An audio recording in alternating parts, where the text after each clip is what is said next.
may nag-text din sa akin, yan daw tatlong search warrant na yan. One of those search warrants is meant for a, allegedly, for this DPWH district engineer na may bahay doon.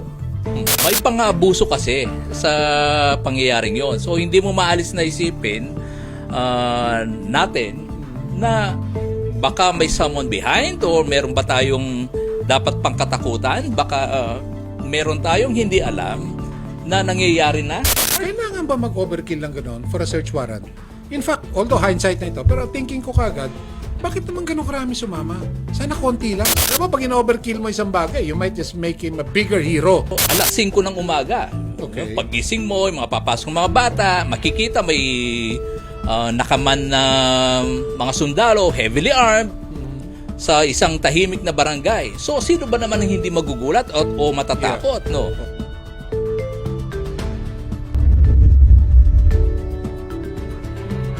Gandang hapon, mga kaprangkahan. We're back.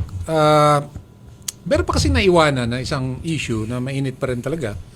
In fact, nangyari po ito, if I'm not mistaken, last Friday, no? Last Friday, yes. Yeah. Base sa mga naging kwento ng mga kabayan namin sa Concepcion, sa maliit na barangay na San Vicente. Introduce mo muna part. Ano Yeah. ba itong issue to? Yeah. Nagkaroon kasi ng tatlong search warrants. Service of search warrants. Oo, search warrants. For firearms. To be For specific. Loose yes. firearms. Yes. Illegal firearms. Okay. At sinerve sa bahay ni Congressman Noel Bong Rivera. So, initial reports, sabi, 2 lang. Pero the following day, 3 pala yun. Tatlong search warrant. Tatlong search warrants. Okay. So, ang ginawa, sabi lang, dahil ayaw magkomento nga ni Congressman Rivera, dahil nga may advice na rin mga lawyers niya na huwag na magkomento sa mga issues na ganito. Pero nakakatakot kasi, nag-serve na search warrant, ginalugad 3 bahay, Okay. at yung initial report nga, wala namang nakuha. Pero, Okay. pero eventually, the following day, may nag-surface na report ng ABS-CBN na May nakuha daw. may nakuha raw. At may naaresto pa nga. May naaresto, 2 tao, 2 lalaki. One is, I think, Pero, son-in-law? Ni Yes, Kong, and the other is a son-in-law driver. yung isa. Supposed to be, yan ang, that's the report of ABS, no? Oo. Channel 2. Pero kasi nakakatakot dito parts yung ginawa nilang parang nilusob. Yeah. Yung iba nating yung ibang kasama sa media ayaw yung term na nilusob. Pero ito kasi talaga nangyari. Overkill. Overkill. Yeah. Around 200 heavily armed police, scout rangers, soldiers descended sa isang maliit na barangay, sa Barangay San Vicente. So, alas 5 ng umaga. Okay. Paggising mo, yung mga papasok ng mga bata, makikita may nakaman na mga sundalo, heavily armed, sa isang tahimik na barangay. So, sino ba naman ang hindi magugulat o matatakot, no?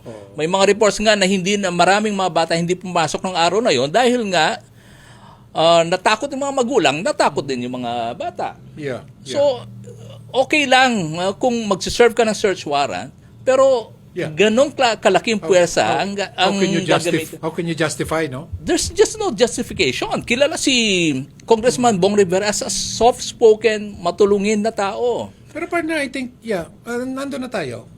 Disclaimer lang, I haven't met him. I don't know him. As usual partner. No? Ikaw, Yeah. kilala mo, na-meet mo Yes, na. yes. Because you're from there, and I know PIO ka Congressman. naman yan. No? But, ako, partner, when I read this news, sabi ko sa sarili ko, kailangan ba mag-overkill lang gano'n for a search warrant?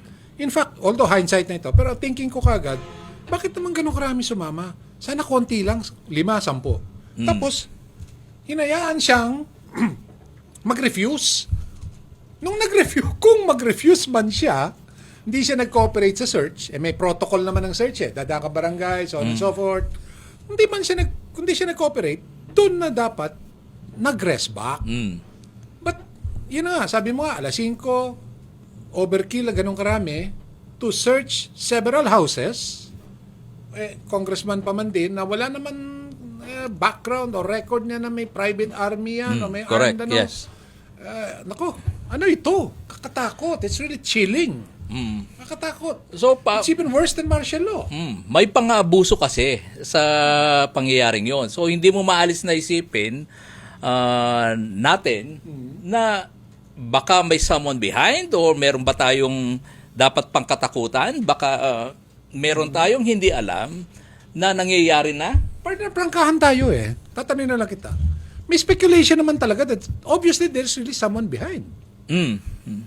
Saan ka nakakita ng halos 200 magsiserve ng search warrant? So, parang first time, I'm more than 50 ganun. years old. Ngayon pala ako nakarinig ng ganitong Wala talagang klaseng ganun. pag-serve ng warrant. Oo. Perhaps warrant of arrest. Pwede pa siguro kung hardened yan. Di ba? Yes. Ay, nakita natin sa Mamasapano, mga ganon, na talagang maaresto sila. Pero search ito eh. At ganun ka na. Pero, partner, you may or may not answer. Meron Sige. pa talaga, anong chismis? Edit na lang natin kung ayaw mong marinig.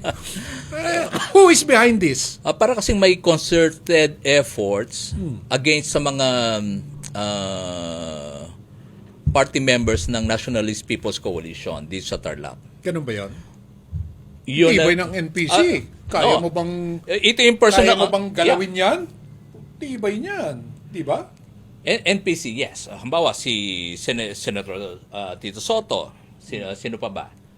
Marami NPC. Si Cheese is also NPC, I believe. Yes, marami yan. And most of the mayors here in Tarlac are NPC members. Yeah. So, who could be behind it? Who could be behind? Someone maybe, more than likely, someone powerful na Ayaw magbagay. kayang i-command ang Mag-deploy ng ganong karami, ang no? military, ang police. At one given time na mag-deploy ng ganong karami.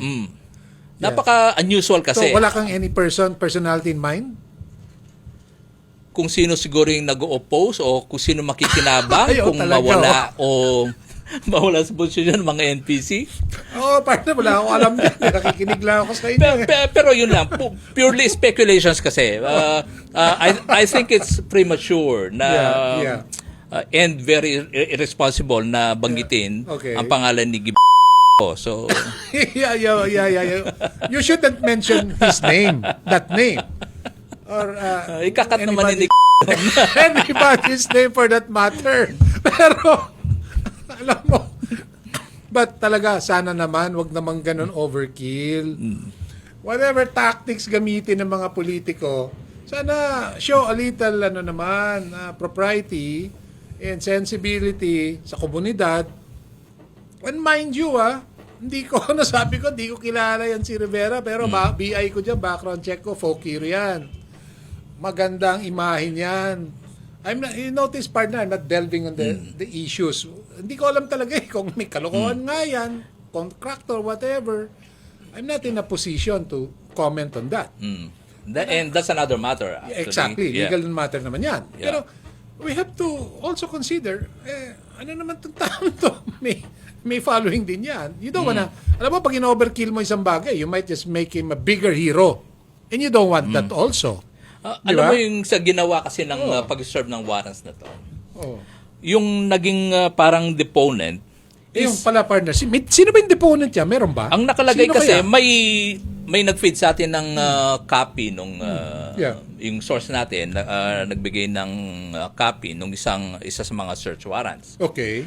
Ang naging nakalagay na deponent dito is si Police Captain Okay. Von Isaac Lagmay, Chief Investigator ng CIDG. IDG. Yes. Okay. Partner, before I forget, may nag-text din sa akin, yan daw 3 search warrant na yan. One of those search warrants is meant for a, allegedly, for a DPWH district engineer na may bahay doon. Paki-verify mo nga if that's true. I don't know. May bahay daw yung district engineer na yon, siguro na nakitaan na pag-alaman na may mga loose firearms. Yung source ko, ang pagkakasabi is, nabanggit nga, si Oo. Engineer Farala. Yung ba? Yung Engineer na yun? Farala. Pero, So, may wala bahay, tayo... may bahay ba siya ron? Ang sa parang lugar mo, sa dati conception? kasing nag-serve sa Concepcion si Engineer Farala, Okay. if I'm not mistaken. At parang may bahay daw siya ron, pero wala sa hindi siya kapitbahay ng congressman. Ang sinearch kasi, Okay. mga bahay ni congressman at mga anak niya. So, mahina rin ng intel na kung sino man ang... Wala. Oo. Op. Wala. Op. Intel. Yeah. Anyway, mga kaprangkahan, please like, share, subscribe.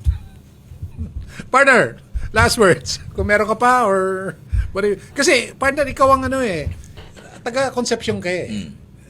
This principally concerns you. As a stakeholder, direct stakeholder in the place. Ako, taga-Tarlac City ako. So, I'd rather talk about issues here. Pero yun sa inyo nga. So, yun nga. Very alarming nga na yung nangyari sa bayan namin last Friday. Sana hindi na ito maulit. Oo. Yeah. Pero ano naman kaya ang accountability ng CIDG o ng mga... At ng judge. At Kung ng wala na judge. nakuha. Yes. Definitely. Ng May judge. buwelta yan. May Kaya buwelta sa nga, wish yan. Nag-issue yeah. ng search warrant. So, hindi na ako magtataka kung soon, ma-filean rin ng kaso ang deponent at saka yung judge. Ay. But then, of course, I'm just speculating. Hindi nga successful yung service ng search Oo, warrants. at saka kakaiba lang. It's highly unusual. Yeah. Well, let's hope and pray na wag na maulit yan. Mga kaprangkahan, sana nasa mabuting kalagayan kayong lahat and we'll see you soon. Meron kayong topic na gustong i-take up, parating niyo po sa amin. And mabuhay po kayo and see you soon.